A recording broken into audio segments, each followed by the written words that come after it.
So magandang hapon mga brother, ipapakita ko sa inyo yung PSG ko sana na knife na pang gagamitin pag nag-spear fishing, nag-dive, mag-night dive kasi kami bukas guys. Ito sana yung gagamitin ko, kaso napakahaba niya guys, mahaba siya. So sabi nung diving expert guys, dapat mga maliit lang daw kasi yung pagkukuha sa bewang para hindi mahirapan, kasi habang nasa ilalim guys, pag nakapana ng isda, ito yung gagamitin pantusok sa ulo. Kaya yung design nito guys ay may talas yung tip nya, yung bandang yan sa may tip. Matalas yung banda rito. So para pag pasok, pag stab, pasok agad. And naka-satin finish yung edge nya. Yung micro bevel hindi. Yung talas nito guys parang tari ng manok na pina-smooth lang ng kaunti. Tapos naka-deer antler yung pinaka-handle nya. Ito may karta yan. Ito Maravical yan, Maravical, and ito pure brass yan na galing sa pito ng truck. Ito guys, tatanggal yan. Ito natatanggal to yung thread na yan. Kasi pag tatanggal yan. Kasi pag maglalagay ng lanyard, walang butas to eh. Walang butas yan. Pag maglalagay ng lanyard, magtatali lang dito, ilalak to, goods na, di ba? Okay na. Tapos yan, hindi naman makatanggal yan. And makapal yung gitna niyan guys, ito. Kasi iniisip ko pang batoning sana pag magsisibak, magbabatoning yan. Kaso hindi siya pwedeng pang gamitin pag nag-spear fishing kasi mahaba. So malamang for sale ko na lang to. Yung ukit sana guys, talagang pinalupit.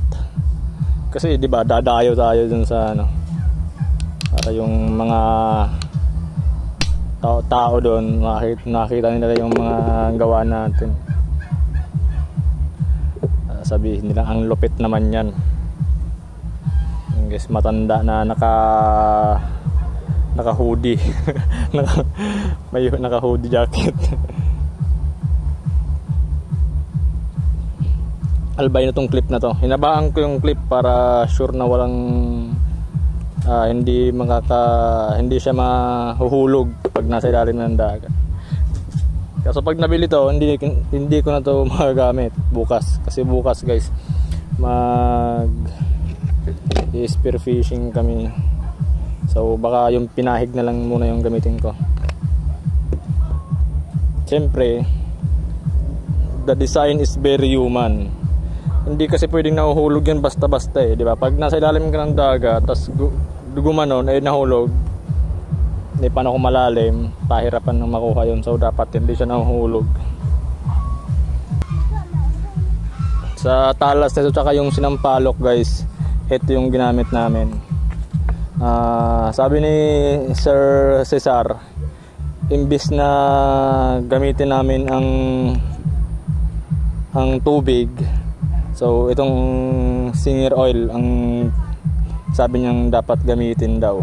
So yun yung ginamit namin, tsaka doon sa sinampalok, at ito rin yung ginamit namin, mga hasaang Pinoy. Kaya yung talas ito guys, iba talaga yung talas ito kumpara sa mga normal namin ginagawa.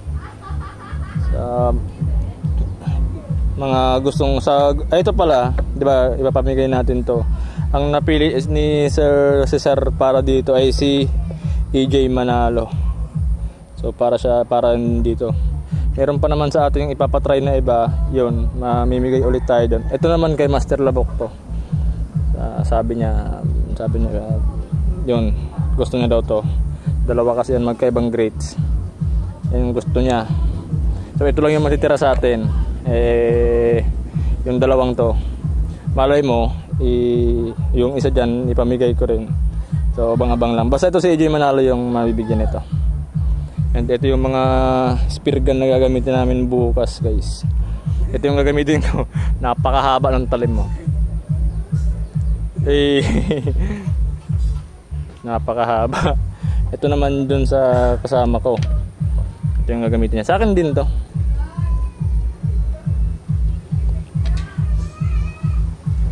So yun mga brother, siguro yung pinahig na lang muna yung gagamitin ko bukas. Ito baka for sale ko na lang.